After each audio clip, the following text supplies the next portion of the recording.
So a lot of people ask me what's the difference between wood composite siding and James Hardie.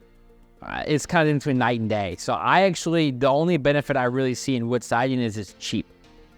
Okay, so like there are things people tell you. They'll tell you it's lighter and easier to install. If I'm a homeowner, why do I care? I want the most durable thing for my house. I wouldn't install carpet in my living room because it's easier for the guy installing it. I would install hardwood or a tile or whatever I wanted because it was the best thing for my family and how I want my home to look.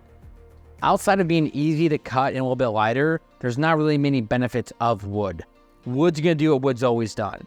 It's going to burn. It's going to be a magnet for moisture. It's going to rot. It's going to peel. Paint hates to move. Wood's going to expand and contract.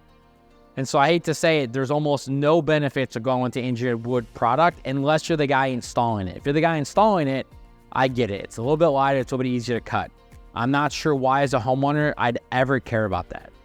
Oh, yeah. Well, I mean, listen, so a huge con of wood siding is it comes prime and you're going to paint it in the field.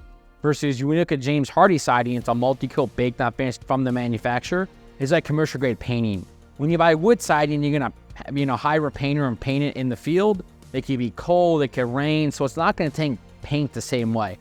Another huge issue with wood siding is woodpeckers. So woodpeckers are a constant nuisance, a huge problem for a lot of homeowners in Kansas City. And once you get a woodpecker in your house, they're not going to stop.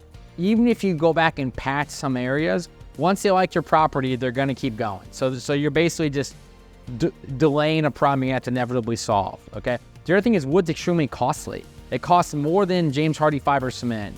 It costs much more to maintain it. It's not going to last you near as long.